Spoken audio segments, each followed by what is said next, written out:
Ya Pak. Assalamualaikum warahmatullahi wabarakatuh. Waalaikumsalam warahmatullahi wabarakatuh. Alhamdulillah.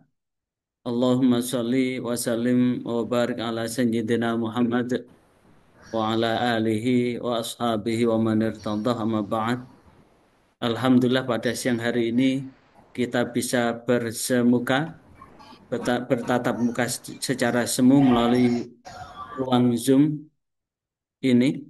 Sekali lagi bertatap muka secara semu melalui ruang Zoom ini dalam mata kuliah perbandingan mazhab. Maka mudah-mudahan apapun yang kita interaksikan pada siang hari ini adalah interaksi yang barokah, interaksi yang menghadirkan ridha Allah, interaksi yang merupakan tahap dalam rangka mengejar dan meraih ridha Allah. Sehingga mudah-mudahan apapun ilmu yang kita diskusikan pada kesempatan ini adalah ilmu yang aplikatif, ilmu yang manfaat dan berkah, manfaat buat diri kita dan berkah buat lingkungan kita. Sehingga mudah-mudahan Allah senantiasa membentangkan jaminan ridhanya buat kita. Semua Al-Fatihah. A'udzubillahi minasyaitonirrajim. Bismillahirrahmanirrahim. Alhamdulillahirabbil alamin. Ar-Rahmanir-Rahim Maliki Yawmiddin Iyyaka na'budu wa iyyaka nasta'in Shiratal mustaqim Shiratal ladzina an'amta 'alaihim ghairil maghdubi 'alaihim waladdallin amin. Hari ini saya di sela-sela acara raker Dewan Pimpinan dan anggota Komisi Majelis Ulama Indonesia Kabupaten Sidoarjo. Posisi saya sekarang ada di Musola Pendopo Kabupaten Sidoarjo. Posisi pengukuhan dan raker ada di Pendopo. Sehingga 1 jam setengah ini betul-betul kita manfaatkan, kita efektifkan dalam rangka mendiskusikan. Kebetulan saya kebagian di jam kelas Lirboyo ini hari ini sama besok, besok jam kedua. Hari ini kita akan membahas capaian mata kuliah. Sekali lagi, kita akan membahas capaian mata kuliah 1, 2, 3, dan 4. Sekali lagi kita akan membahas capaian mata kuliah 1, 2, 3, dan 4. Apa capaian mata kuliah perbandingan mazhab 1, 2, 3, dan 4? Capaian mata kuliah yang ke-1 adalah kita akan mendiskusikan tentang apa itu mazhab. Yang kedua, bagaimana sejarah perkembangan mazhab. Yang ketiga, apa latar belakang terjadinya perbedaan pendapat di kalangan ulama. Kemudian apa yang menyebabkan terjadinya perbedaan madhab antara satu dengan yang lain. Selama 1 jam setengah ke depan, eh, ini berarti ada 4, berarti saya hanya menyampaikan sekitar 15 menit masing-masing. Kemudian kita lanjutkan dengan diskusi, pendalaman dari masing-masing poin itu. Jikalau ternyata diskusi ini tambah banyak, berarti kita tuntaskan besok-besok kita akan ada tiga CPMK. Hari ini ada 1 CPMK. Karena 2 pelajaran ini langsung UTS, habis itu disampaikan 2 lagi UAS, dan setelah itu lanjut untuk kelanjutan yang lain. Yang pertama terkait dengan pengertian madhab. Sekali lagi yang pertama terkait dengan pengertian madhab. JPMK 1, pengertian madhab adalah apa? Madhab itu kalau kemudian kita lihat di kamus Arab, dari kata zahaba ya zahabu, sekali lagi dari kata zahaba ya zahabu. Zahaba itu bisa berarti pergi. Secara dasar kata zahaba itu pergi, berkunjung, menuju, berangkat, meninggalkan, mengambil untuk. Sementara zahaba, yadhabu itu juga bisa berarti menyepuh emas. Zahaba bisa juga berarti zahabal abyad, berarti platina atau emas putih.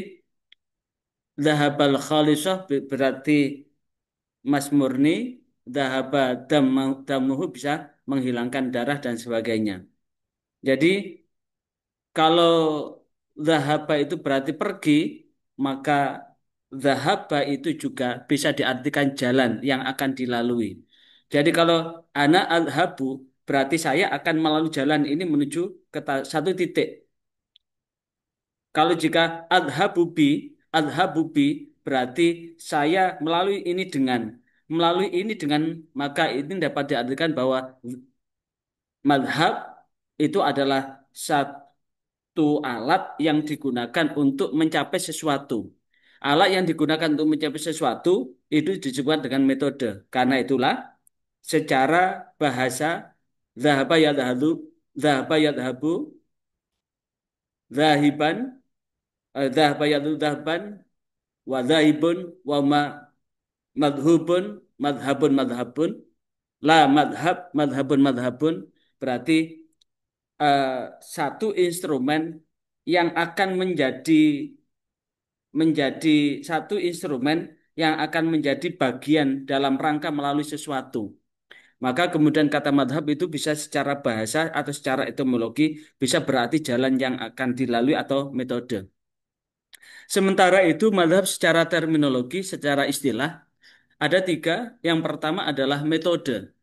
Apa itu metode?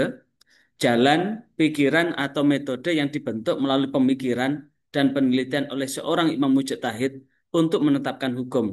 Berarti madhab itu adalah metode-metode yang dipakai oleh imam mujtahid dalam rangka menetapkan satu hukum. Kemudian yang kedua, madhab bisa berarti pendapat atau fatwa. Apa maknanya adalah bahwa madhab itu bisa berarti hasil pendapat atau ijtihad seorang imam mujtahid yang menyangkut suatu masalah hukum, misalkan madhab Hanafi. Berarti itu adalah pendapat Imam Hanafi. Madhab Maliki itu berarti pendapat atau fatwa Imam Maliki. Madhab Syafi'i berarti itu adalah hasil ijtihad, hasil jalan pikiran yang yang dilalui oleh Imam Syafi'i dalam menetapkan satu hukum. Madhab Hambali adalah ijtihad atau pendapat atau hasil pemikiran atau hasil penelitian atau hasil telaah yang dihasilkan oleh Imam Hambali atau Ahmad bin Hambal. Yang kemudian dari imam-imam madhab yang besar ini maka tentu mempunyai murid. Murid ini belum tentu akan mengikuti gurunya. Sekali lagi, murid ini belum tentu mengikuti gurunya. Seperti Imam Syafi'i adalah murid Imam Maliki, murid Imam Hanafi. Tapi jalan dalam rangka mengistimbatkan hukum bisa berbeda. Jikalau kemudian dalam mengistimbatkan satu hukum berbeda, maka dia akan menjadi pemberi fatwa yang tersendiri, yang berbeda dengan gurunya. Namun jikalau pendapat yang dihasilkan itu adalah memperkuat, mengokohkan, mengembangkan dari pendapat gurunya, maka ini disebut dengan pengikut madhab. Yang ketiga, inilah yang kemudian madhab bisa berarti kelompok pengikut. Maknanya adalah sekelompok umat Islam yang mengikuti cara berpikir, cara berpendapat satu imam mujtahid tertentu tentang masalah hukum. Misalkan, madhab Syafi'iyah berarti ulama-ulama atau pengikut-pengikut yang mengikuti pendapat atau hasil ijtihad Imam Syafi'i. Madhab Hanabilah berarti dia adalah kelompok pengikut yang mengikuti ijtihad Imam Ahmad bin Hambal. Madhab Malikiyah berarti dia kelompok pengikut atau sekelompok umat Islam yang mengikuti, meneruskan, menguatkan pendapat dari Imam Malik. Atau madhab Hanafi ya, maka dia adalah akan menjadi sekelompok umat, sekelompok pengikut yang mengikuti apa yang telah diijtihadkan oleh Imam Hanafi atau Abu Nu'man. Kemudian, madhab ini adalah jalan pikiran atau aliran pemikiran terutama dalam masalah fikih yang dibentuk atau dihasilkan oleh seorang imam mujtahid melalui proses ijtihad untuk memahami apa? Memahami dan menetapkan hukum dasar. Mohon maaf agak pilek ya, agak pilek.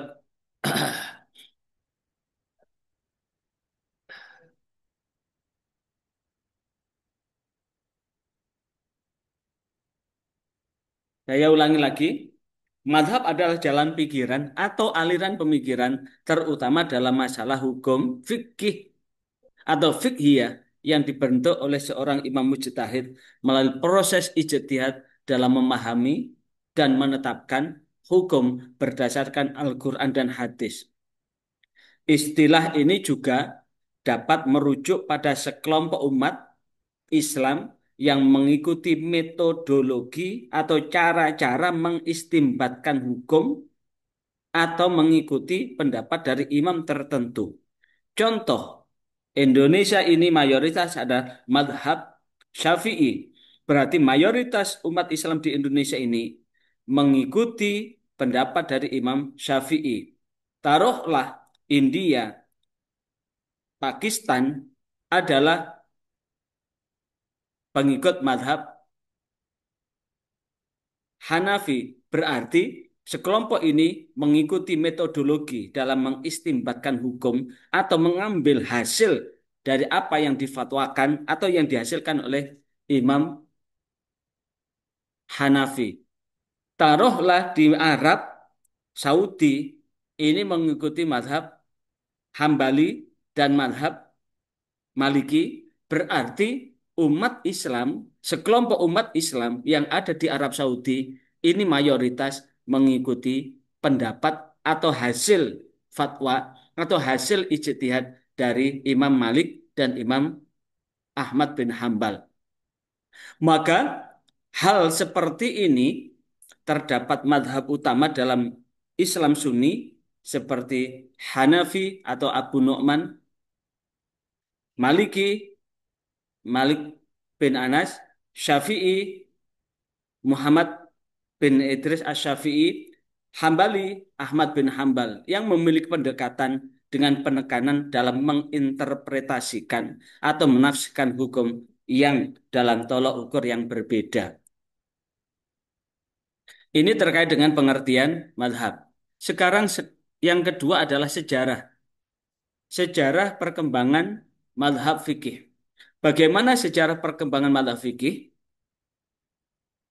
Sejarah perkembangan madhab fikih adalah merupakan proses yang cukup panjang yang mencerminkan evolusi pemikiran hukum Islam dari masa ke masa sejak zaman Rasulullah sampai saat ini. Sekali lagi, sejarah perkembangan mazhab fikih ini merupakan proses yang panjang yang merupakan dan mencerminkan proses evolusi pemikiran hukum Islam dari masa ke masa, dari masa Rasulullah sampai era modern kekinian, di mana proses ini terbagi dalam beberapa periode penting yang tentu periode ini akan mempengaruhi faktor atau dipengaruhi oleh faktor politik, faktor sosial, dan faktor intelektualitas dari masing-masing generasi ke generasi itu. Paling tidak ada 5 masa periode perkembangan mazhab fikih itu. Yang pertama adalah masa pendirian, yaitu di zaman Rasulullah. Yang kedua, masa pembentukan zaman, yaitu zaman sahabat dan tabi'in. Yang ketiga, masa pembinaan dan kemasan, yaitu abad kedua hingga abad keempat. Sehingga pada masa ini adalah lahirnya imam-imam besar mujtahid.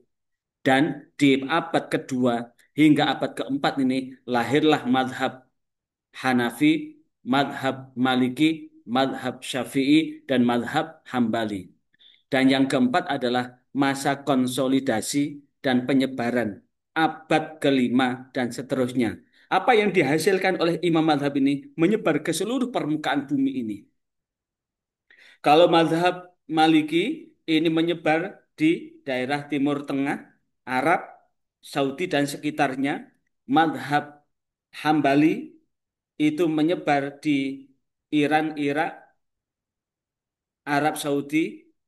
Mazhab Syafi'i menyebar di Asia Tenggara. Mazhab Hanafi menyebar di mana? Menyebar di India, Pakistan, kemudian Afghanistan, dan seterusnya. Kemudian menyebar di Asia Tengah, menyebar di Turki.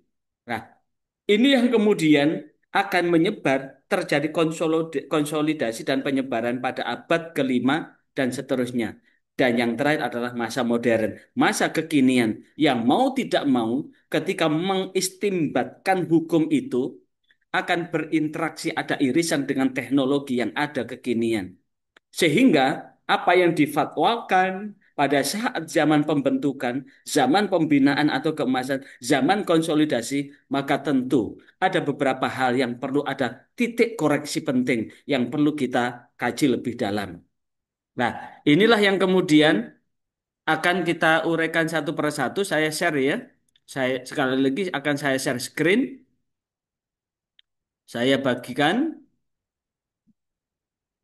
Nih, pada zaman pendirian, yaitu zaman Rasulullah, maka sungguh sumber utama dari fikih itu langsung dari Rasulullah. Sekali lagi, masa awal pertumbuhan Islam, sekali lagi, masa awal pertumbuhan Islam, maka sumber hukum itu langsung dari Rasulullah. Karena Rasulullah langsung dapat wahyu. Sekali lagi, Rasulullah langsung dapat wahyu dari Allah. Jadi setiap persoalan-persoalan yang dihadapi oleh umat langsung dijawab oleh Allah. Contoh ini, Al-Quran Surah Ali Imran ayat 31. Satu ketika Rasulullah mendapati orang atau pembesar zu'ama dari musyrikin Quraisy sedang membuat patung yang begitu besar, kemudian patung itu kemudian dikasih kalung dari telur burung onta dan dikasih anting, yang kemudian Rasulullah kemudian menyampaikan, wahai orang-orang Quraisy, kenapa engkau melakukan sesuatu yang tidak pernah dilakukan oleh Bapak kita, Nabi Ibrahim dan Nabi Ismail, padahal Nabi Ibrahim dan Nabi Ismail adalah tetap dalam posisi Islam. Maka orang musyrikin Quraisy menyatakan, kami semua adalah cinta Allah. Sekali lagi, kami semua adalah cinta Allah. Kami membuat patung berhala ini hanya ingin mendekatkan diri kami dengan kepada Allah sedekat-dekatnya. Liyuqarribuna ilallah zulfa. Liyuqarribuna Allah liyuqarribuna ilallah zulfa. Ingin mendekatkan kami sedekat-dekatnya. Jadi mereka alasannya menyembah patung itu ingin mendekatkan diri kepada Allah sedekat-dekatnya. Maka turunlah ini. A'udzubillahi minasyaitonirrajim. Qul in kuntum tuhibbunallaha fattabi'uni yuhibbukumullah wa yaghfir lakum dzunubakum. Jikalau engkau mencintai Allah, maka ikutilah aku, maka niscaya Allah akan mencintaimu. Begitu pula, satu ketika Rasulullah mendapati sahabat-sahabat yang ketika sholat mabuk, maka turunlah ayat wala taqrabus shalah wa antum sukara. Janganlah engkau mendekati sholat sementara kamu dalam keadaan mabuk. Artinya apa? Di saat pertama seluruh sumber hukum itu langsung dari Rasulullah yang menyampaikan. Rasulullah langsung dipandu dengan wahyu Allah.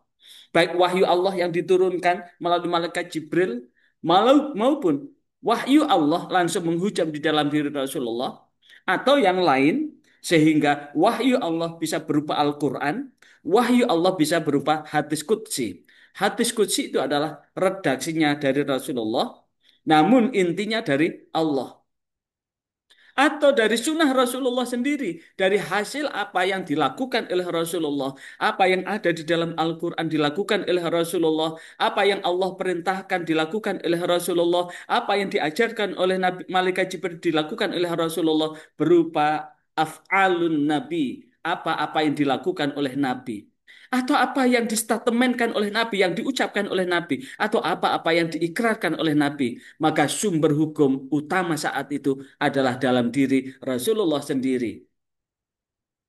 Setelah kemudian ketika Rasulullah sudah men, apa itu meluaskan dakwahnya, sekali lagi, ketika Rasulullah meluaskan dakwahnya dan Rasulullah menugaskan sahabat-sahabatnya untuk berdakwah, maka tatkala Rasulullah menugaskan sahabat-sahabat untuk berdakwah, maka di saat itu sesungguhnya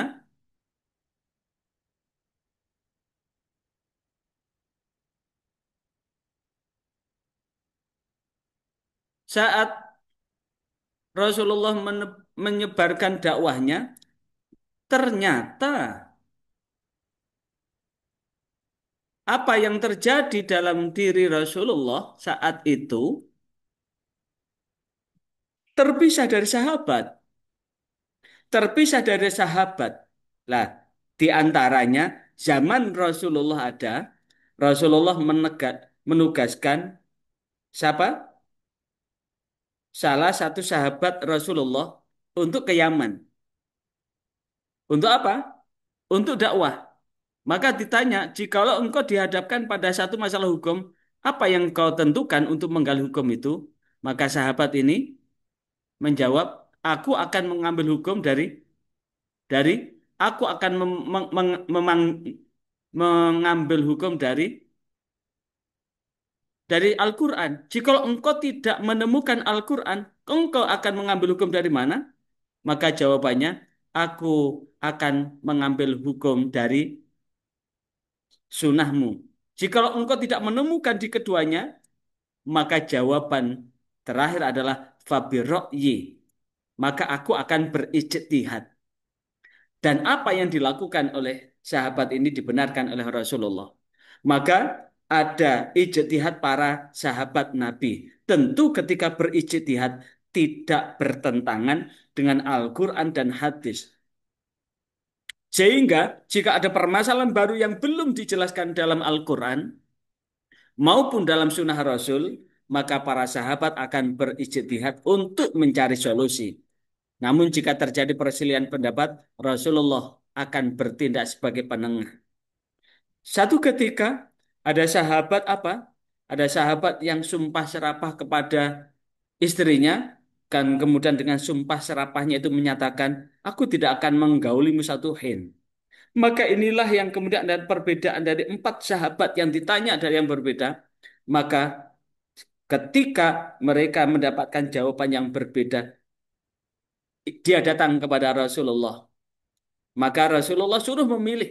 Seraya Rasulullah menyampaikan, ikhtilafu ummati rahmatun. Perbedaan pendapat di antara umatku adalah rahmat bagimu. Berarti ketika sahabat kemudian mengambil ijtihad, dalam perbedaan ijtihad, itu adalah merupakan rahmat yang Allah berikan kepada umat ini. Karena bagaimanapun juga, para ulama mujtahid ini para ulama mujtahid ini, para imam mujtahid ini yang mengejawantahkan apa yang tersurat dan tersirat dalam Al-Quran maupun Sunnah Rasulullah SAW. Dan ketika Rasulullah masih hidup, maka Rasulullah bertindak sebagai penengah untuk memperkuat di antara apa yang disampaikan oleh sahabat Rasulullah.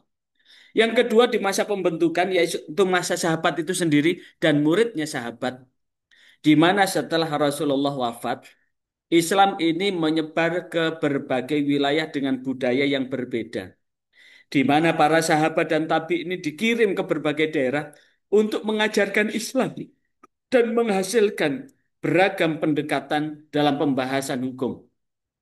Sekali lagi, para sahabat dan murid-murid sahabat yang disebut dengan tabi'in mengajarkan Islam yang menghasilkan beragam pendekatan dengan pemahaman hukum sesuai dengan kontekstualisasi dari apa budaya dan wilayah di masing-masing itu. Maka tidak heran kemudian jangankan empat imam, sekali lagi, jangankan empat imam, Imam Syafi'i aja antara kol kodim dan kol jadid ada beberapa perbedaan.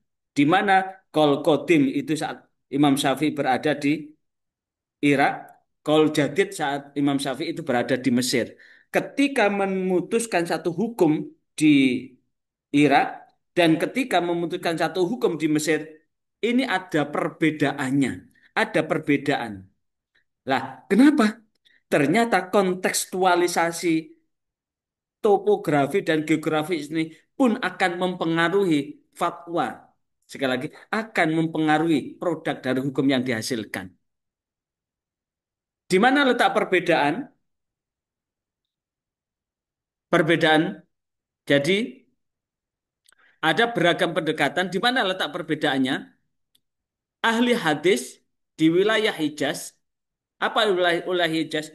Wilayah semenanjung Arabia, wilayah Hijaz ini yang dekat dengan sumber hadis. Maka para ulamanya lebih memprioritaskan, sekali lagi, para ulama lebih memprioritaskan sumber hadis, penggunaan hadis dalam menentukan hukum. Seluruhnya ditentukan dengan prioritas hadis. Sehingga kalau madhab Hanafi, kalau madhab Maliki dan madhab Ahmad bin Hambal ini lebih memprioritas mempergunakan hadis. Sementara ahli ra'yu di wilayah seperti Irak yang memiliki tradisi berpikir rasional yang di masa Khalifah Abbasiyah perkembangan rasional begitu pesat, maka di Irak ini sehingga muncul namanya Mu'tazilah dan sebagainya.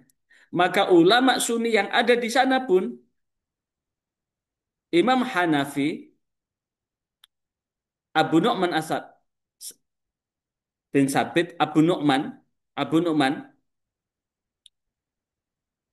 ini Abu Nu'man ini lebih memiliki tradisi berpikir rasional. Para ulama lebih sering menggunakan kias, analogi dalam memecahkan masalah baru. Lebih mempergunakan akal atau kias atau analogi dalam memecahkan masalah-masalah baru. Dengan tentu ketika mengkias itu tidak akan lepas dari Al-Quran maupun hadis. Sekali lagi, tidak akan lepas dari Al-Quran maupun hadis. Dan yang ketiga, muncul di masa pembinaan dan keemasan abad kedua dan kedua hingga keempat, di mana ini muncul madhab besar, di mana periode ini ditandai dengan munculnya para imam pendiri madhab. Ada pembukaan fikih pada masa ini, fikih mulai dibukukan yang dikenal dengan tadwin, periode pembukuan, metode penggalian hukum usul fikih dari setiap mazhab yang mulai disusun secara sistematis. Benar, Nek? Dan munculnya madhab besar dalam periode ini ditandai dengan munculnya imam pendiri madhab besar seperti Imam Abu Hanifah, Imam Abu Hanifah, Imam Abu Hanifah, atau Abu Hanifah ini lahir wafatnya tahun 150 Hijriah di Kufah. Kemudian Imam Malik tahun 179, Imam Syafi'i 204, Imam Hambali 241. Tahun 150 ini masuk abad 2. Sampai paruh kedua abad ketiga. Di jalur inilah yang kemudian kalau mazhab Hanafi lebih banyak mempergunakan kias, rasio. Maliki lebih mempergunakan Al-Quran, Sunnah, dan praktek penduduk Madinah. Sementara Imam Syafi'i, Imam Muhammad bin Idris Asy-Syafi'i ini berperan yang yang merumuskan metodologi usul fikih yang sistematis dalam kitabnya Ar-Risalah. Kemudian Madzhab Hambali atau Ahmad bin Hambal ini sangat menekankan penggunaan hadis, bahkan hadis ahad pun dari satu jalur pun akan dikejar. Jadi dari dua madhab ini, Maliki dan Hambali lebih menekankan hadis, madhab Hanafi kalau tidak ditemukan di dalam Al-Quran dan hadis, maka Imam Hanafi ini lebih mempergunakan kias. Sementara Imam Syafi'i tengah-tengah di antara keduanya. Dari sini barangkali ada yang didiskusikan, saya persilakan. Silakan. Tolong kameranya dinyalakan. Sekali lagi tolong kameranya dinyalakan. Seluruhnya mau saya dokumen. Sekalian kopinya diminum ya. Tolong kameranya dinyalakan. Sekali lagi kameranya dinyalakan seluruhnya. Saya akan memastikan berapa yang manusia dan berapa yang golongan jin. Yang golongan jin itu berarti fisik enggak kelihatan, hanya gelap. Tolong dinyalakan semua. Berapa mahasiswa yang betul-betul manusia dan berapa mahasiswa yang separuh manusia, separuh. Separuh apa? Mas Rifki? Ini Mbak Habibah ini dari alam gaib ya.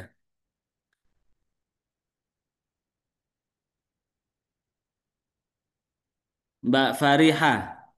Ini dari alam gaib. Mbak Anis. Mbak Anis. Ah, ini berarti Mbak Anis Zahroh. Nggih, Pak. eh, Mas Anas. Mas Anas. Mas Anas. Mbak Fari. Ah, Mas Anas. Alhamdulillah. Ternyata yang dari alam gaib cuma satu ya dari alam gaib ini ya. Tadi ada suaranya tapi tidak ada rupanya ini. Jadi ada suara tapi tidak ada wajahnya. Satu. Dan Zahidi, Alhamdulillah. Mbak, nggak bisa dinyalakan kameranya Mbak Fari ini ya.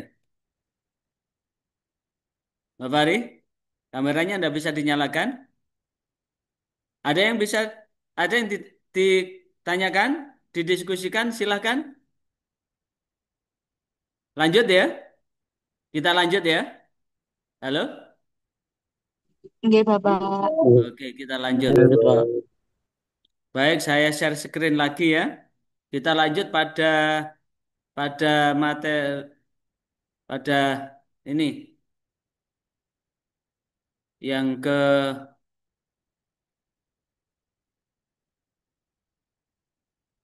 ketiga ini, tiga masa konsolidasi. Di masa konsolidasi dan penyebaran pada abad kelima dan seterusnya, ini terjadi penetapan mazhab, di mana mazhab yang begitu banyak mengerucut pada empat mazhab besar yang semakin menguat dan menyebar luas ke seluruh penjuru dunia. Sementara mazhab lain mulai menghilang meskipun karya-karya mereka tetap ada. Misalkan mazhab Daud Al-Zahiri. Mazhab Daud Al-Zahiri ini kalau ingin melamar seorang perempuan harus dilihat semua. Berarti kalau misalkan ini Mas An, Mbak Anis Zahroh ini mau dilamar oleh Mas Zahid gitu. Jadi nontoni itu bukan hanya mukanya saja, tapi ditontoni dari ujung rambut sampai ujung kaki, tidak boleh ada selai benang pun. Ini apakah sempurna atau ada yang cacat gitu. Itu dibolehkan di dalam mazhab Daud Al-Zahiri. Tapi kalau di mazhab Syafi'i, namanya nontoni itu cukup dengan muka dan telapak tangan. Karena muka dan telapak tangan itu sudah menggambarkan dari keseluruhannya. Nah, nah, di mazhab yang masih bertahan sampai sekarang, yang ini sendiri di kalangan Jamiah Nahdlatul Ulama, yang di situ disimbolkan dengan bintang 9. Bintang 9 yang paling besar adalah lambang dari Rasulullah. Empat bintang yang atas adalah Khulafaur Rasyidun. Ya, empat bintang yang bawah adalah A'immatil Arba'ah. A'immatil Arba'ah, imam empat, yaitu Hanafi, Maliki, Syafi'i, dan Hambali. Maka eh, dalam masa konsolidasi ini abad ke-5 ke atas atau tepatnya setelah sepeninggal Imam Ahmad bin Hambal yang mana wafat tahun 250-an, berarti di awal abad 4 dan seterusnya, di awal abad keempat dan seterusnya, keempat ini dan seterusnya, maka ini adalah masa konsolidasi di mana empat mazhab besar semakin menguat dan menyebar, sementara banyak mazhab yang lain mulai menghilang meskipun karya mereka tetap ada. Yang kedua, ini sudah mulai fanatisme madhab. Di mana periode ini muncul gejala fanatisme madhab, di mana sebagian umat cenderung mengikuti satu madhab secara buta taklid, kemudian menafikan madhab yang lain. Dan ini terasa betul di negara kita ini. Sekali lagi di negara kita ini terasa betul ini. Jadi di negara kita ini walaupun kendati pun bagaimanapun diakui atau tidak, penggunaan mazhab terbesar atau mazhab fikih di praktek fikih di Indonesia ini, kalau saya lihat mazhab Syafi'i, di kubu yang lain mazhab Maliki atau Hambali. Sekali lagi, di satu kubu praktek fikihnya adalah praktek mazhab Syafi'i, terutama di pondok-pondok pesantren. Sementara di luar pesantren yang menyatakan dirinya adalah sebagai kelompok Islam modern, ini fikihnya lebih condong ke madhab Maliki dan madhab Hambali. Faktanya memang begitu, walaupun yang satu menyatakan bahwa kita tidak taklid. Walaupun yang satu menyatakan kita tidak taklid, kita ada manhaj Islamiyah. Manhaj Islamiyah. Tapi faktanya praktek fikihnya ya ngikuti madhab madhab siapa? Madhab Hanafi, madhab Ahmad bin Hambal atau Hambali. Di mana? Coba kita buktikan apakah betul statement saya. Gampang aja kalau kemudian coba suruh praktek wudhu. Kalau praktek wudhunya ketika mengusap kepala begini, ini berarti fik, ini madhab Syafi'i. Tapi kalau praktek wudhunya ke sini langsung ke telinga, ini praktis ini madhab Ahmad bin Hambal atau Hambali. Tapi kalau kemudian wudhunya begini sampai ke tengkuk, kemudian mengusap telinga tersendiri, ini praktis, ini adalah madhab Maliki. Apalagi kemudian ditambah dengan digosok-gosok atau adalku dalam bahasa Arabnya, ini praktis, ini adalah madhab siapa? Madhab Imam Maliki. Nah, walaupun toh kemudian dalam hal tertentu menyatakan bahwa kita tidak taklid, kita harus jadi mujtahid. Tapi faktanya dalam praktek memang begitu. Nah, artinya apa? Itu menunjukkan bahwa ketika dalam tataran grassroots, masing-masing mengklaim bahwa amaliyah ubudiyah yang mereka lakukan adalah yang paling sempurna, yang paling baik, saling mengolok-olok. Sehingga dalam pandangan ini, dalam praktek fikih seperti ini, sehingga seakan-akan yang satu ketika si tidak punya pengaruh dalam ketakmiran masjid, dia akan bikin masjid baru. Begitu yang lain, sehingga dalam urusan ubudiyah harus berbeda masjid karena dianggap bahwa ini tidak sempurna. Nah, yang tidak dibenarkan dalam urusan madhab itu kan mengambil pendapat dari madhab itu secara sepotong-sepotong. Yang dalam ketentuan adalah melakukan talfik. Apa itu talfik? Mengambil satu hukum dari beberapa pendapat yang kemudian dimik menjadi satu. Ini yang tidak boleh. Tapi kalau kemudian kita kembali pada manhaj Nahdlatul Ulama, Ahlus Sunnah wal Jamaah, satu hal yang menjadi pertanyaan buat kita, kenapa di simbol NU itu ada 9 bintang? Ini artinya bahwa di kalangan NU sendiri tidak mentabukan diri untuk beralih madhab, manakala itu dibutuhkan. Contoh, apakah ketika butuh untuk berpindah mazhab? Bisa saja. Contoh, ketika kita berangkat haji atau umroh dan di rangkaian itu ada salah satu rangkaian adalah apa? Berputar mengelilingi Ka'bah sebanyak 7 kali, dimulai dari Hajar Aswad, berakhir di Hajar Aswad. Kita akan berinteraksi dengan banyak orang yang tidak tertutup kemungkinan kita akan bersinggungan, bersentuhan. Laki-laki perempuan yang bukan mahram. Yang itu kalau kemudian kita pakai mazhab Syafi'i, tidak tertutup kemungkinan sentuhan ini menyebabkan batal. Kalau kita batal padahal syaratnya tawaf adalah suci. Badan ini dari hadas kecil. Berarti wudhu harus dijaga. Lantas bagaimana kita bisa menghindarkan? Padahal ketika terjadi sentuhan kulit, ini bisa membatalkan wudhu kita. Maka bisa juga kita akan berkali-kali wudhu. Maka di saat seperti ini, kita bisa pindah ke mazhab yang lain. Apakah mazhab Hanafi, mazhab Maliki, mazhab Hambali? Tapi yang jelas dalam persoalan ini, kita perlu untuk berpindah mazhab.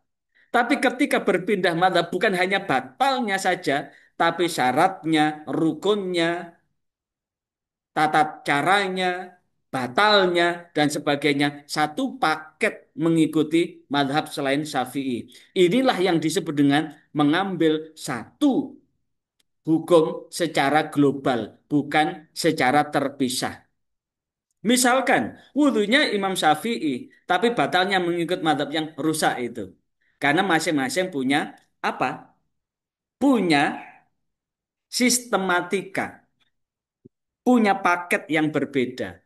Inilah yang kemudian dalam tataran ini, dalam tataran periode penguatan itu terjadi konstelasi di antara umat ini saling me, apa? Saling menyatakan bahwa dirinya paling benar dan fanatisme inilah yang kemudian jikalau kemudian dia tidak tahu yang lain, maka dia akan seperti katak dalam tempurung.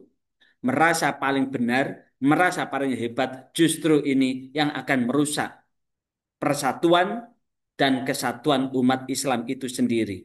Maka tentu tugas saudara, saudara seorang magister hukum, maka tentu tugas saudara untuk mencerahkan itu kepada umat agar apa? Tidak terjebak dalam apa? Fanatisme buta. Apa itu fanatisme buta? Merasa bahwa yang diamalkan paling benar, yang lain salah. Tentu dengan pemahaman perbandingan mazhab ini, kita akan menjadi apa ya?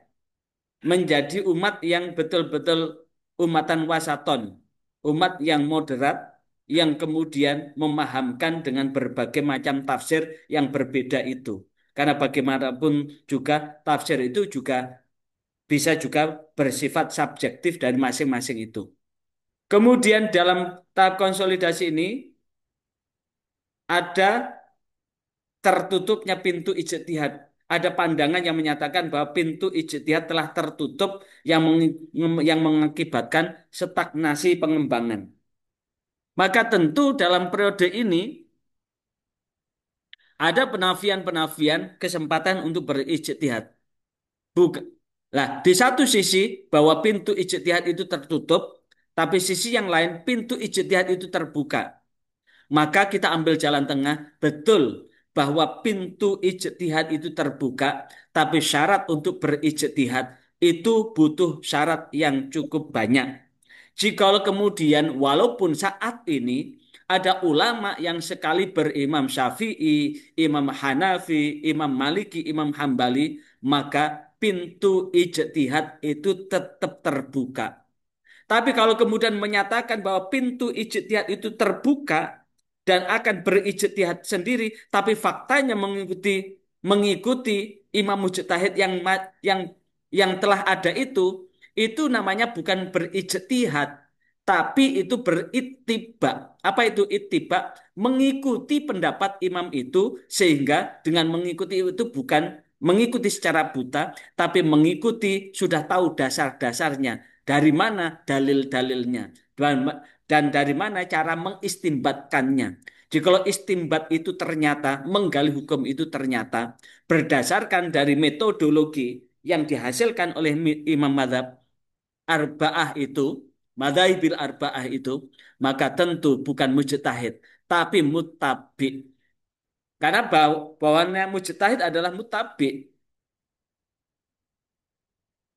Kemudian yang kelima, masa modern, kebangkitan ijtihad. Di masa modern ini terjadi kebangkitan ijtihad. Banyak cendekiawan muslim modern yang menyerukan kembali ijtihad untuk menjawab tantangan dan permasalahan kontemporer. Sekali lagi, banyak cendekiawan modern ini menyerukan kembali ijtihad untuk menjawab tantangan dan permasalahan kontemporer. Tantangan dan permasalahan kontemporer ini yang perlu digali. Karena ada persoalan-persoalan, sekali lagi, ada persoalan-persoalan yang tidak ada pada zaman klasik. Misalkan ini, saya ambilkan ini contoh. Misalkan ini ya,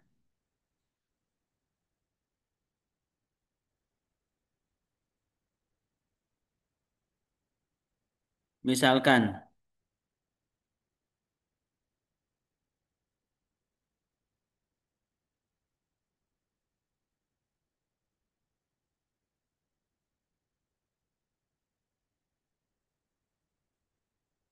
misalkan ini, tentang sholat dalam perjalanan ini. Wa idza darabatum fil ardi falaisa 'alaikum junahun an taqsuru minas sholati in khiftum ay yaftinakumul ladzina kafaru. Yang ini yang kemudian menjadi dasar tentang jamak kosor, tentang mengkosor atau meringkas sholat. Tapi tentu kita pahami wa idza darabatum fil ardi, apabila kamu bepergian di muka bumi ini, falaisa 'alaikum, maka tidak ada bagimu junahun itu dosa. Antak suruh jikalau kamu semua mengkosor meringkas minas sholati dari sholat-sholat.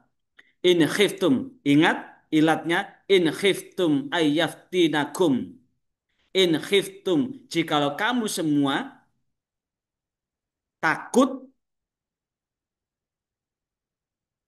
ayyaftinakumul ladina kafaru, mendapatkan serangan atau fitnah dari orang-orang kafir. Inil kafirin kanu lakum aduwwam mubina. Sesungguhnya orang kafir itu adalah musuh yang besar bagimu. Maka di dalam Mukhtasar Fit Tafsir, wa idza safartum fil ardi, apabila kamu bepergian di muka bumi ini, falaisa alaikum ismun, maka tidak ada dosa bagimu. Fi qasri sholah, di dalam meringkas sholat rubaiyah yang berjumlah 4, min arba rokaatin, dari 4 rokaat, ila rokaatain, sampai kedua rokaat. In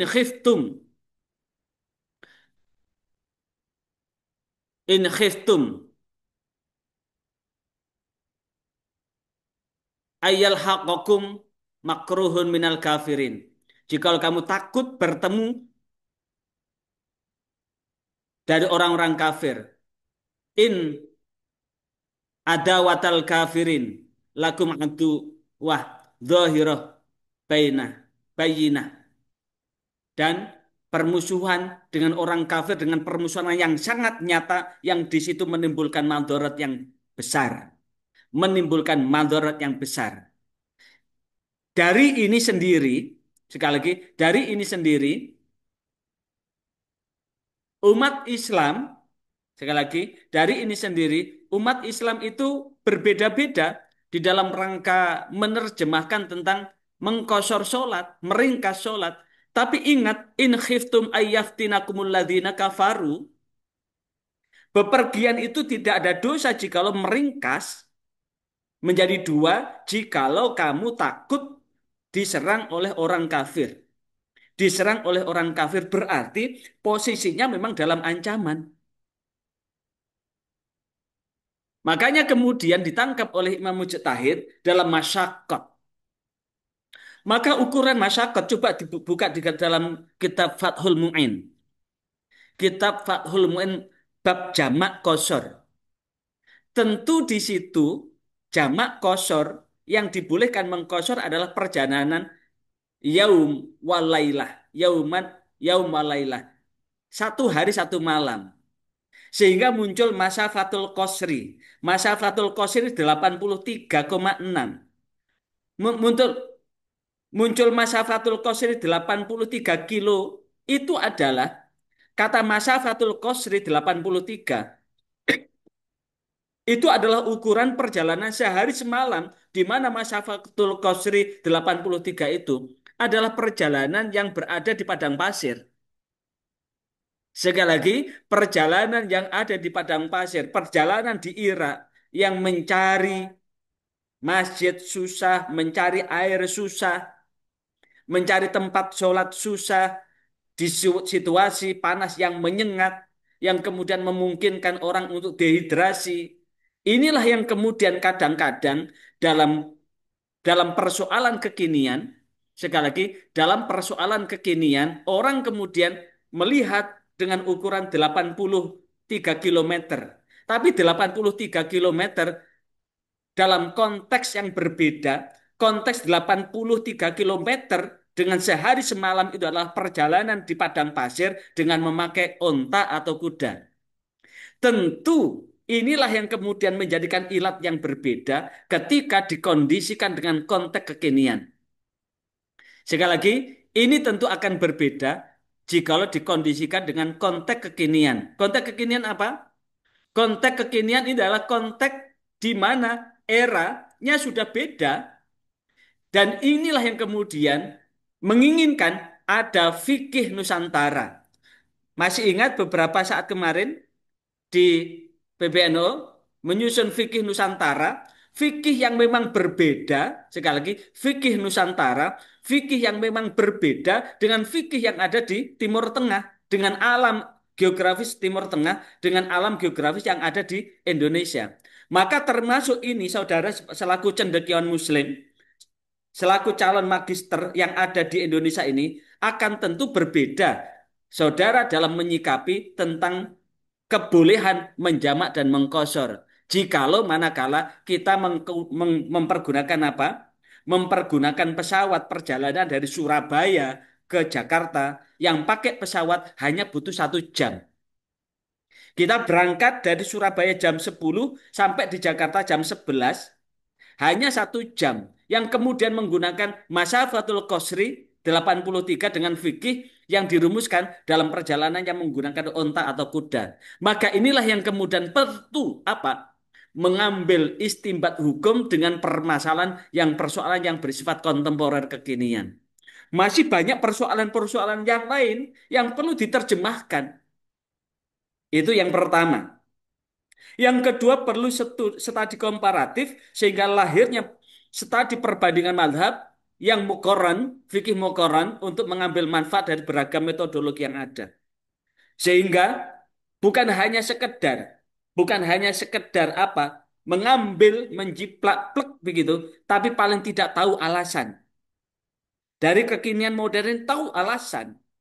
Dan yang ketiga adalah fikih kontemporer di mana tumbuhnya fikih ini berwawasan lokal untuk menjawab persoalan di wilayah tertentu seperti fikih Nusantara yang ada di Indonesia yang sedang dirumuskan sampai kini belum tuntas. Fikih Nusantara. Ini persoalan-persoalan yang perlu di disikapi secara bijaksana, bukan bijak sini. Sekali lagi, perlu disikapi secara bijaksana, bukan bijak sini. Kemudian yang ketiga sekarang, CPMK ketiga, latar belakang lahirnya mazhab. Apa yang melatar belakang lahirnya mazhab? Lahirnya mazhab dari berbagai mazhab fikih ini sangat kompleks. Dan ini dipengaruhi oleh faktor historisitas, sosiologis, dan metodologis setelah Rasulullah wafat. Sebelum Rasulullah wafat, umat Islam ini merujuk langsung kepada beliau. Karena sumber hukum itu hanya pada Rasulullah. Namun ketika Rasulullah sudah wafat, sepeninggal beliau, para sahabat dan ulama ini harus dituntut untuk menggali hukum, menjawab masalah-masalah baru yang di situ tidak ada dalam Al-Quran maupun dalam Sunnah secara eksplisit. Sekali lagi, diharapkan sahabat dan murid-murid sahabat atau tabiin bisa menjawab persoalan-persoalan hukum yang secara eksplisit tidak tertuang di dalam Al-Quran maupun hadis. Contoh narkoba. Tidak ada. Coba tolong saudara carikan kata-kata narkoba di mana? Kata-kata narkoba di Al-Quran maupun hadis. Sampai lencek kita tidak akan menemukan kata-kata narkoba. Bayi tabung tentu sampai lencek tidak akan ditemukan suntik, kawin suntik dan sebagainya. Kemudian kontrasepsi, kita tidak akan menemukan kata-kata itu. Maka tentu ini akan mencari muqaranatul hukmi, muqaranatul hukmi atau ilat hukumnya yang akan digali. Dan inilah yang kemudian ketika umat ini sudah melebar, meluas, maka persoalan-persoalan ini selalu hadir. Persoalan-persoalan ini selalu hadir. Selalu hadir dan ini membutuhkan ijtihad, membutuhkan kepastian hukum. Maka di saat Abu Hanifah atau Sabit bin Nu'man ini dihadapkan pada persoalan di mana di Al-Quran tidak ada, di hadis tidak ada. Maka Abu Hanifah ini akan mencari apa? Substansi persoalan problem yang ada, kemudian dikiaskan dengan apa yang ada dalam Al-Quran dan apa yang ada di dalam hadis. Begitu pula ketika Imam Maliki tidak menemukan di dalam Al-Quran maupun hadis, tetap dicari apa yang dia tetap dicari hadisnya, dicari hadisnya. Maka terakhir, ketika tidak ditemukan apa yang diamalkan oleh Ahlul Madinah. Nah, inilah yang kemudian yang akan memberikan ruang gerak dalam perbedaan-perbedaan itu. Maka paling tidak apa yang menjadikan hal-hal yang substansial, maka di saat ketika Rasulullah sudah wafat, umat Islam sudah menyebar ke seluruh penjuru, maka ini yang menjadi latar belakang yang berbeda antara ulama satu dan ulama yang lain ada perbedaan. Nah, secara substansial ada perbedaan-perbedaan sebagai berikut.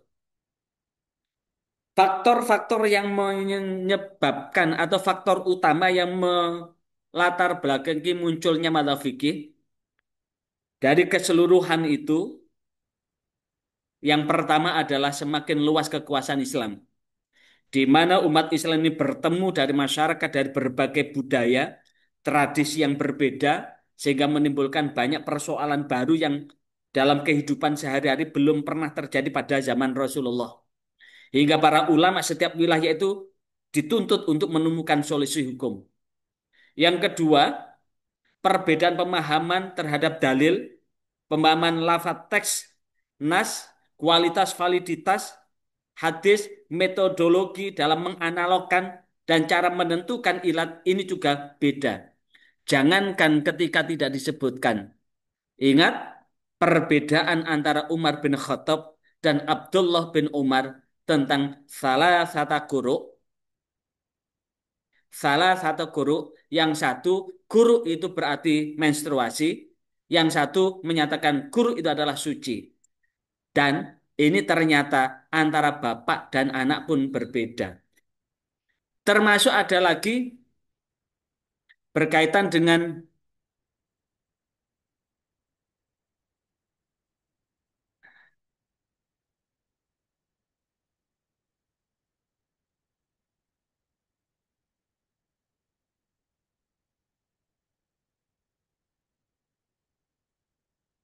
dari sini ada yang ditanyakan, ada yang didiskusikan, saya persilakan.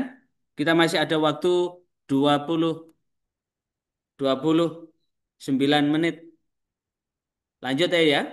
Lanjut dulu ya. Iya, Pak. Kemudian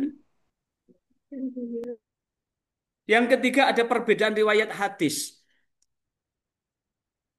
Perbedaan riwayat hadis ini juga menentukan perbedaan di dalam rangka apa?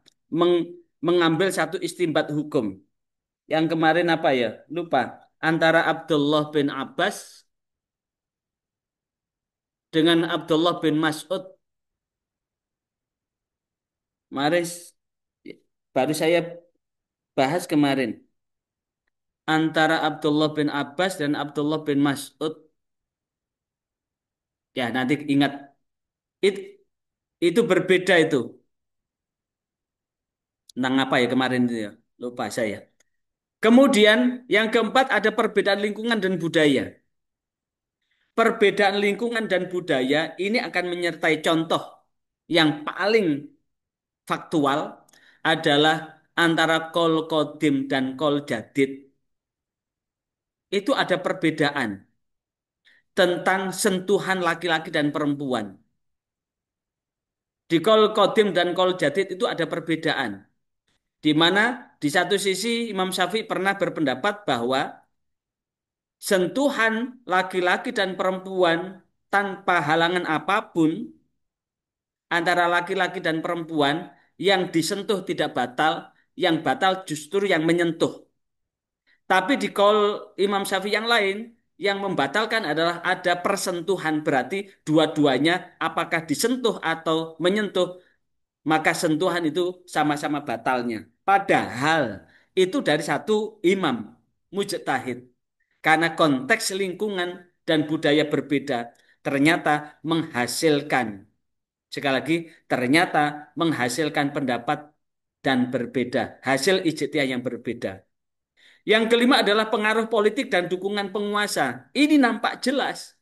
Muncul Sunni, Syi'i, Khawarij. Ini ternyata muncul dari pengaruh politik. Umat Islam tercerai-berai, pecah seperti ini ternyata berangkat dari pengaruh politik. Ingat, terjadinya firqah adalah setelah sepeninggal Utsman bin Affan wafat, kemudian tampuk kepemimpinan dilanjutkan oleh Ali bin Abi Thalib, sehingga terjadi perang antara perang Ali bin Abi Thalib dan Muawiyah bin Abi Sufyan dalam perang Siffin, sehingga di situ ada pecah, umat Islam pecah menjadi tiga. Yang pertama golongan tasyayyu yang membela mati-matian kepada Ali, yang kemudian dalam perkembangannya disebut dengan golongan Syiah.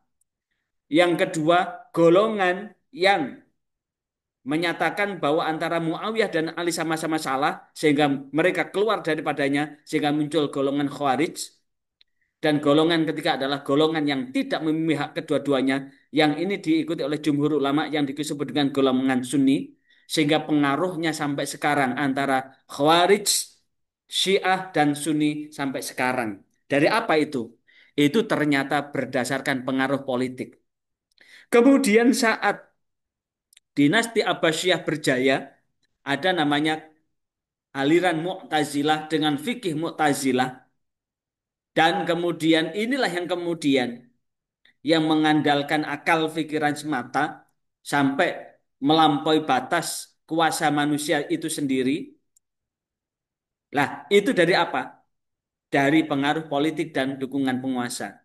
Dan yang kelima adalah kodifikasi pembukaan dan penyebaran ajaran. Jika mazhab itu tidak tersebarkan, maka mazhab itu akan lama-lama akan menghilang.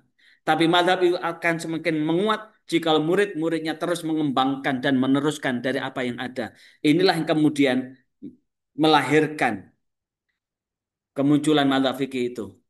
Dan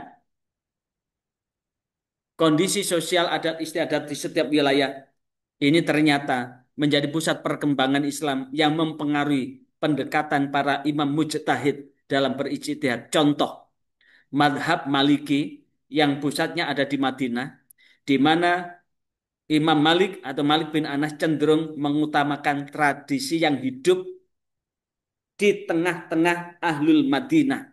Sekali lagi, madhab Maliki yang berpusat di Madinah adalah cenderung mengutamakan tradisi amal penduduk Madinah.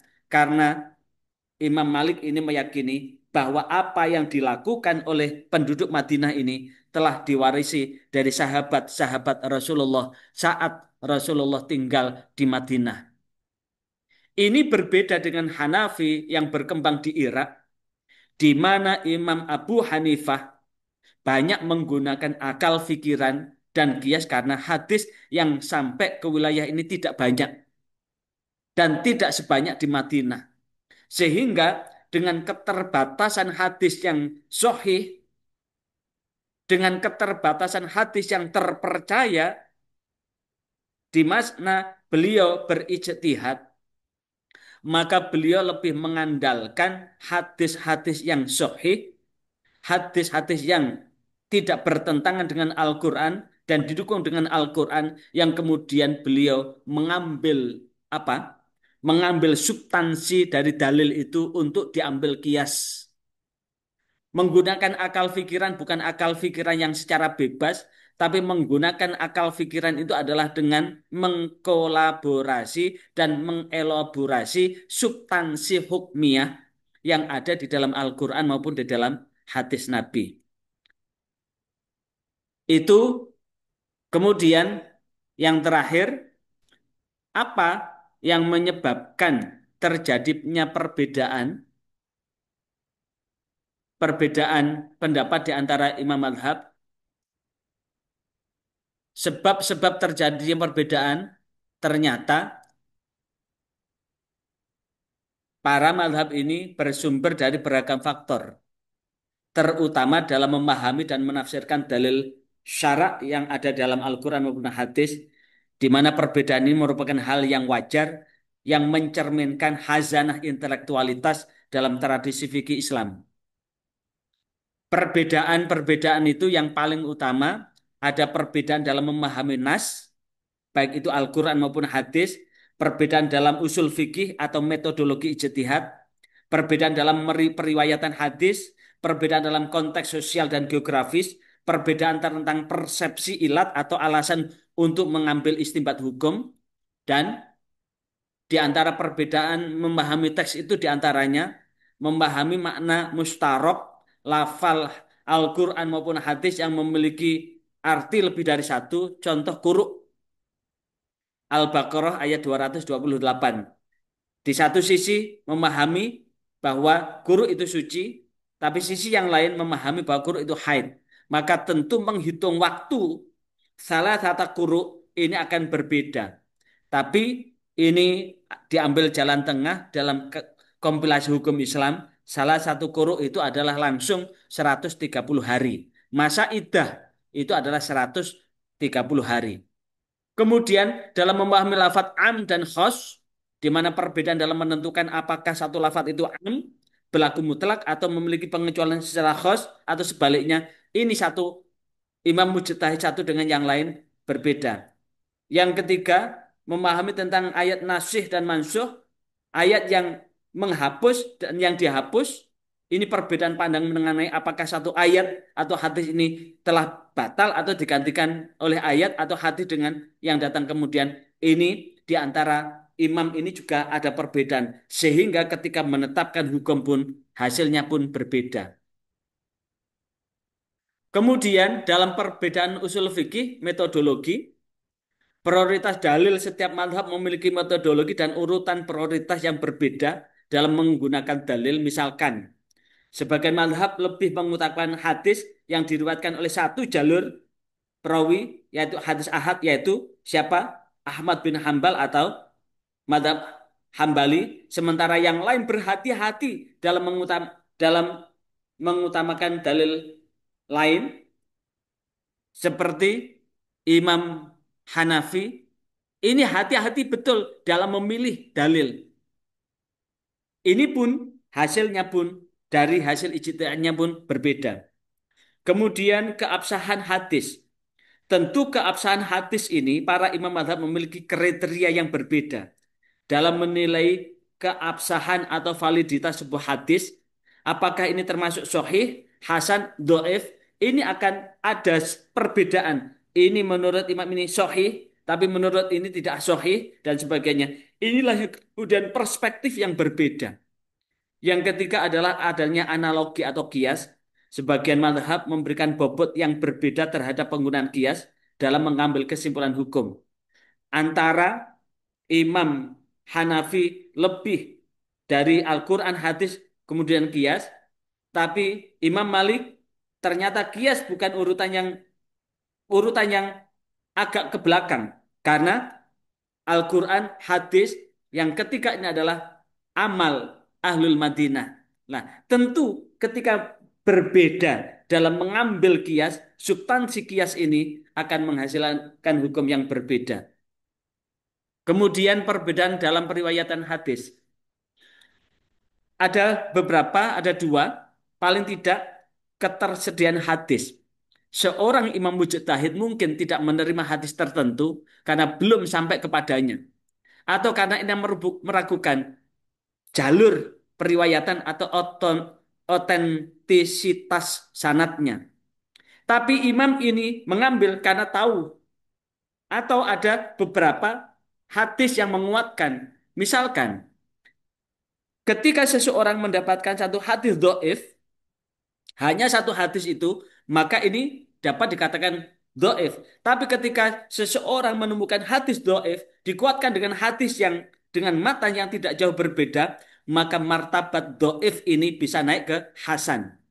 Begitu pula ketika seseorang mendapatkan hadis hasan, tapi ketika kemudian diperkuat dengan hadis hasan yang lain, maka hadis hasan ini pun akan naik menjadi sahih. Begitu seterusnya. Maka ketersediaan hadis ini akan menentukan seorang imam mujtahid ini dalam rangka menentukan hukum.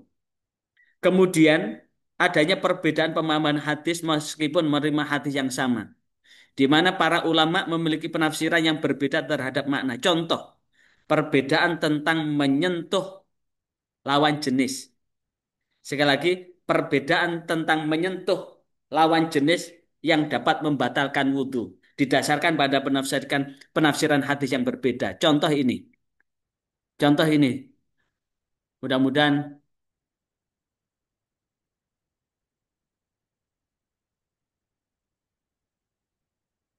mudah-mudahan bisa tak buka ya.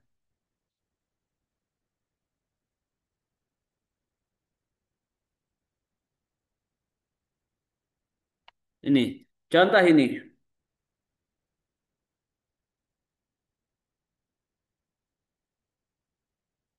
Aula mastumun nisa. Aula mastumun nisa. Imam madhab 4 ini berbeda. Kenapa? Karena mengambilnya pun berbeda. Riwayat hadisnya pun berbeda.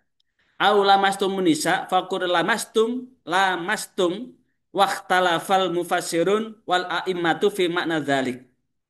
Lamastum wa lamastum waqtalafa al mufassirun. Para mufassir ini berbeda. Wal a'immatu dan imam-imam mujtahid fi makna dzalik. Paling tidak ada ala lain, ada dua kaul, ahaduma anna dzalika kinayah min anil jima'. Yang pertama menyatakan bahwa lamastum itu adalah bentuk kinayah dari jima. Sehingga kalau kemudian kembali kepada ini, ya ayyuhalladzina amanu la taqrabus sholata wa antum sukara hatta ta'lamu ma taqulu wala junuban illa abirin sabin hatta taghtasilu wa in kuntum marda au ala safarin au jaa ahadum minkum minal ghaiti au lamastumun nisa falam tajidu ma'an fatayammamu su'idan thayyibah. Maka tentang kebatalan wudhunya seseorang, orang dikatakan batal wudhunya bukan karena sentuhan, bukan karena apapun, tapi yang membatalkan kalau pandangan yang pertama ini adalah lamastum itu adalah eh, kinayah dari jima, bahwa yang batal wudhu itu bukan sentuhan. Tapi yang membatalkan wudhu sehingga dia harus bersesuci lagi adalah karena ada persetubuhan. Karena ada persetubuhan. Karena apa? Mengambil dari makna yang berbeda. Di mana letak makna berbeda yang berbeda itu? Ini coba kita lihat. Ini didasarkan pada ini Al-Qur'an surah Al-Baqarah ayat 237. Wa in talaqtumuhunna min qabl an tamassuhunna waqad faradtum lahunna fariidhah fanisma faradtum. Kemudian Al-Ahzab 49, alladzi ya ayyuhalladzina amanu idza nakahtumul mu'minatu tsumma talaqtumuhunna min qabl an tamassuhunna qabla lakum alaihinna min iddatin ta'taddunaha. Ah, ini berarti tamas lamastum itu adalah al-jima. Al-jima. Nah, ini didasarkan ini dari apa? Hadis yang diriwayatkan oleh Ibnu Abi Hatim. Dari siapa? Yang ini dari Abu Hatim, dari Sa'id al-Ashaj, dari Waqi, dari Sufyan, dari Ishaq Abi Ishaq, dari Sa'id bin Jubair, dari Abdullah bin Abbas. Sementara yang kedua, yang kedua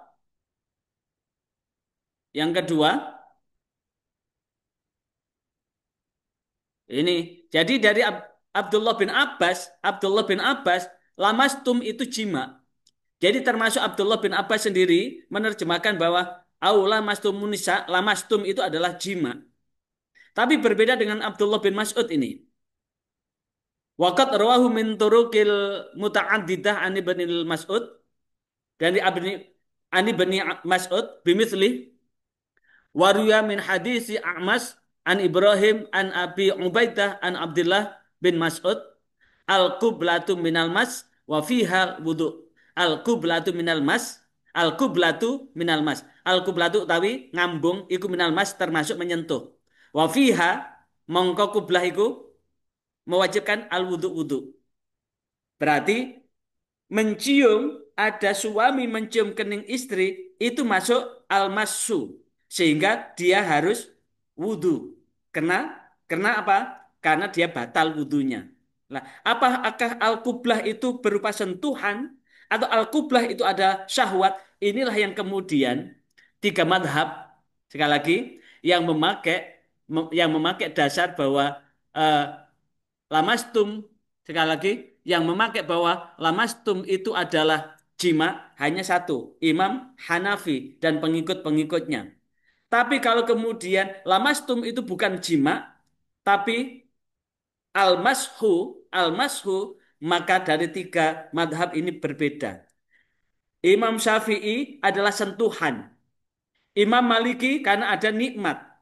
Imam Hambali karena ada syahwat.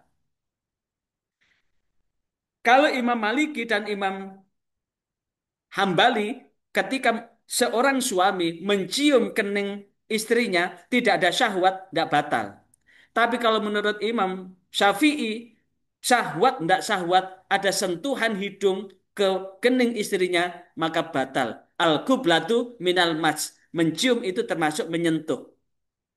Nah, kata mencium itu termasuk menyentuh, maka tentu akan dijelaskan. Orang menciumnya itu kan yang pertama mencium kening, mencium hidung, mencium pipi, mencium mulut, bawah mulut, janggut, bawahnya janggut. Namanya apa? Bawahnya janggut? Mas Marwan, bawahnya janggut itu apa namanya? Mas Azwar, halo? Bawahnya janggut itu apa? Leher. Oke, Pak. Bawahnya leher. Dada, bawahnya dada, perut, bawahnya perut, udel, bawahnya udel. Ah, ini semua mencium semua itu, al-qublah itu. Lah, kalau kata mencium al-qublah kalau yang dicium itu adalah batuk, maka tentu tidak ada syahwat. Tapi kalau bagaimana yang dicium itu dada, apalagi tidak pakai baju, tentu tafsirnya akan berbeda, pemahamannya akan berbeda. Maka tentu inilah yang kemudian menyebabkan hasil sebuah hukum itu juga berbeda-beda. Sekali lagi, hasil sebuah hukum itu juga berbeda-beda dari apa? Dan begitu.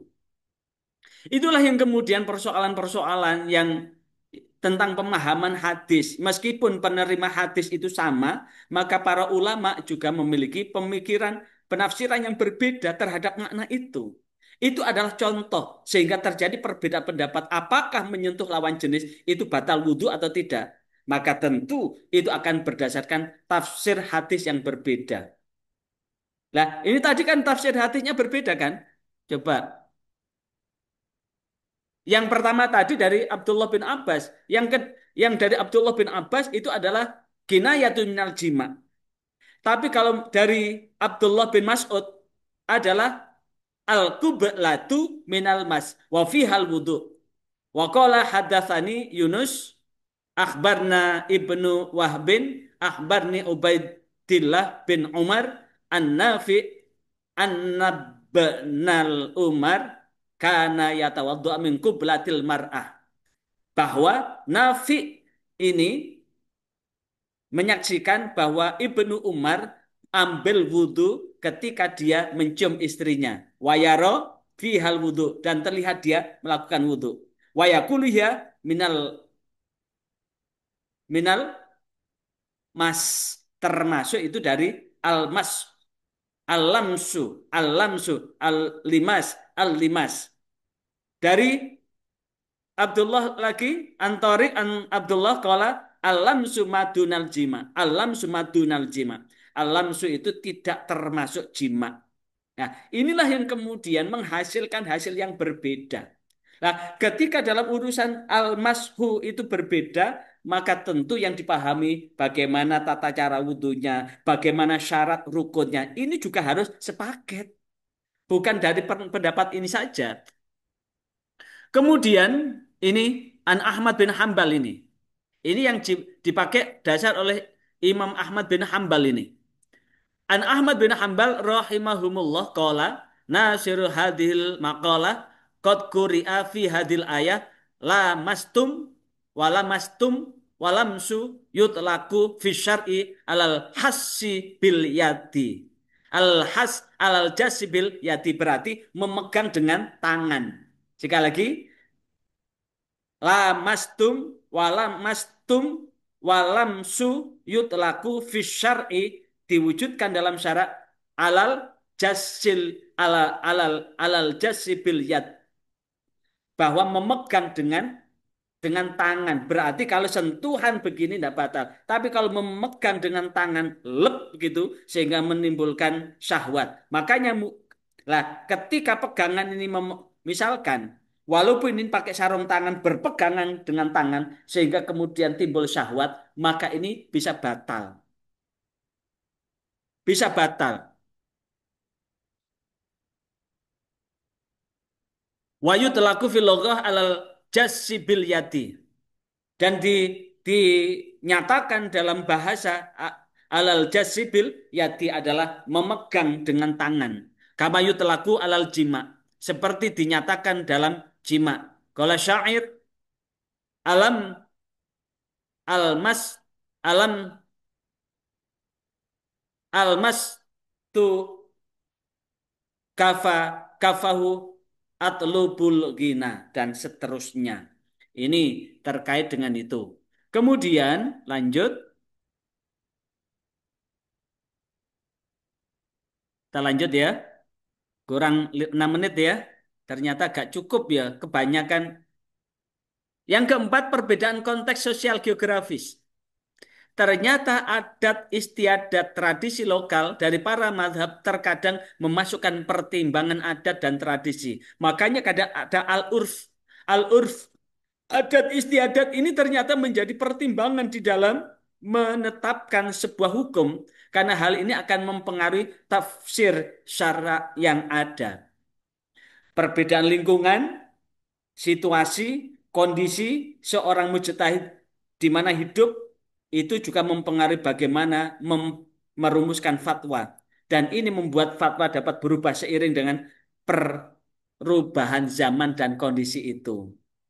Dan yang terakhir adalah perbedaan persepsi tentang ilat alasan, di mana penetapan sebab hukum, perbedaan dalam menentukan ilat, ini juga sekali lagi perbedaan dalam menentukan ilat ini juga dapat mempengaruhi simpulan dalam menetapkan hukum syariat yang mengarah pada simpulan itu. Ketika ilat sebuah hukum tidak disebutkan secara eksplisit dalam nas, para ulama pun akan melakukan ijtihad dalam menentukannya. Dan hasil ijtihad itu pun akan hasilnya berbeda. Terakhir, ingat dialog antara Rasulullah dengan Mu'adz bin Jabal kaifa taqdi idza aradalakal qadha. Bagaimana kalian memutuskan jika engkau akan dihadapkan pada persoalan hukum? Maka Muaz menjawab, aqdha bi kitabillah. Fa illam ajid ajtahidu bi ra'yi. Ah, ah, aqdi bi kitabillah. Fa illam ajid fa bi sunnati Rasulillah. Fa illam ajid ajtahidu bi ra'yi. Aku akan memutuskan dengan kitab Allah. Jikalau aku tidak menemukan dengan kitab Allah, maka aku memutuskan dengan sunnah Rasulullah. Jikalau aku tidak menemukan sunnah Rasulullah, maka aku akan memutuskan dengan pendapatku. Maka ini kemudian Rasulullah mengiyakan dengan ini juga termasuk dari hadis takririyah. Jadi langkah hukum yang diambil oleh Mu'adz bin Jabal ketika diutus menjadi gubernur di Yaman, ini pun apa yang dilakukan oleh Mu'adz bin Jabal ini dibenarkan oleh Rasulullah SAW. Karena itulah selama ada beberapa kesempatan di mana persoalan-persoalan hukum dan saudara tahu betul itu, maka tentu saudara pun boleh untuk menyimpulkan sebuah keputusan hukum, walaupun itu hanya untuk diri Anda sendiri. Termasuk saya tetap memegang apa yang dijelaskan di dalam kitab Fathul Mu'in yang menyebabkan kita mengkosor sholat itu adalah karena masyafatul qasri, di mana masyafatul qasri adalah perjalanan sehari semalam. Makanya walaupun saya ke Jakarta, ke Aceh, dan alhamdulillah saya berkesempatan pernah ke Aceh, pernah ke Medan, pernah ke Padang, pernah ke Riau, pernah ke Kalimantan Timur, Selatan, Tengah, Barat, alhamdulillah pernah semua.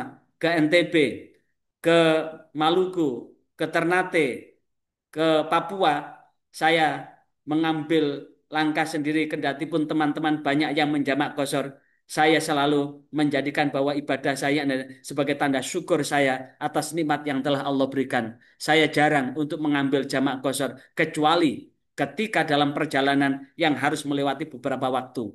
Sehingga saya merasakan bahwa sholat sebagai tanda syukur saya rasakan seperti ketika berada di Mekah maupun Madinah. Walaupun baru datang di Madinah, kemudian mendengar azan subuh, saya langsung lari ke Masjid Nabawi untuk segera sholat subuh berjamaah. Dan tidak pernah menjamak dan mengkosor ketika saya ada di Madinah. Begitu pula, saya tidak pernah menjamak mengkosor ketika ada di Masjidil Haram. Dan saya anggap bahwa dimanapun ini adalah bumi, bumi Mekah dan Madinah. Sehingga saya mengambil berbeda. Tapi fakta ini pun tidak perlu disampaikan ke yang lain. Kenapa? Karena yang lain itu pun akan terpengaruh dengan fakta fatwa yang ada. Kiranya ini yang dapat saya sampaikan. Alhamdulillah, persis sudah 1 jam setengah. Barangkali ada waktu 1 menit. Ada yang ditanyakan, saya persilakan.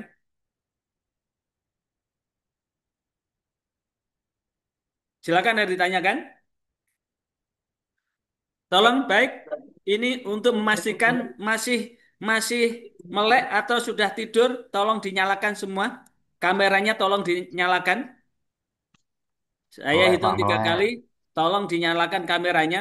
Ini masih melek atau sudah ada tidur atau telah entah pergi kemana karena modus Zoom ini kadang-kadang dinyalakan Zoom-nya, tapi orangnya pergi keluar kemana-mana, pergi belanja dan sebagainya, ada di dapur atau masak.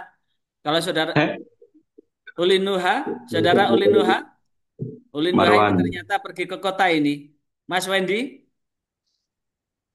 Mas Wendy, jangan-jangan nih HP saudaranya sementara Mas Wendy ada di luar kota ini. Aman Pak, aman. Aman Aman-aman. saja, Pak. Mbak Kamil Zakia, Mbak Kamil Zakia, Ya, Pak. Alhamdulillah 100%. Oh, tinggal Mas Wendy nih. Mas Faris? Aman Pak. Oke. Pak. Ya, dinyalakan semua. Tinggal satu yang golongan jin, tidak kelihatan wajahnya.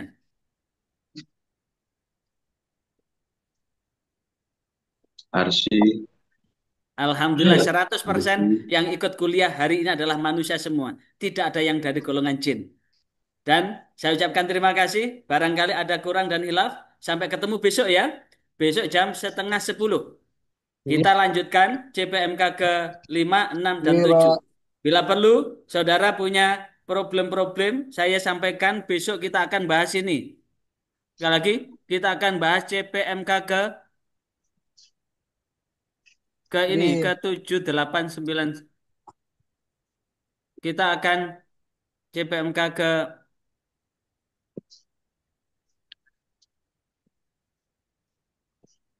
kita besok akan bahas ini. Ya, saya share screen ya untuk tolong semuanya mempersiapkan untuk membaca biar besok kita lebih hidup. Sekali lagi, besok kita lebih hidup. Tolong disiapkan masing-masing ada macam-macam madhab, metode istinbat Hanafi, sebab munculnya madhab fikih. Apa ini 5, 6, 7 besok? Pertama sebab-sebab munculnya madhab fikih, kemudian macam-macam madhab fikih, metode istinbat madhab Hanafi. Ini yang akan kita bahas besok. Tolong masing-masing sudah mempersiapkan sehingga besok kita tinggal diskusi aja. Besok tinggal diskusi aja. Barangkali ada yang menemukan sedang membahas itu, saya persilakan untuk membahas ya. Saya kira itu ya. Nggih. Nggih. Sekian walafuminkum wallahu muwaffiq ila aqwamit thoriq. Wassalamualaikum warahmatullahi wabarakatuh. Waalaikumsalam Waalaikumsalam warahmatullahi Waalaikumsalam. wabarakatuh. warahmatullahi wabarakatuh.